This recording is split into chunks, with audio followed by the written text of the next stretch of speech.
In this video, you will learn how to create perspective grid in Adobe Illustrator. Just follow the process. So let's start without any intro.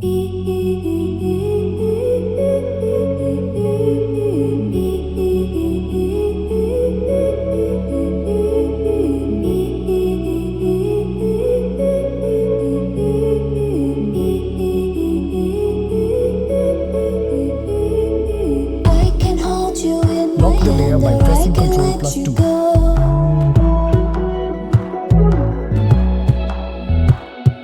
There's no coming in without walking through the door.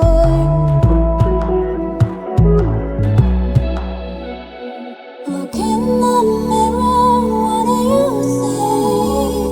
A broken wish to be me. Look in the mirror, are you well? It's not Press Ctrl+E.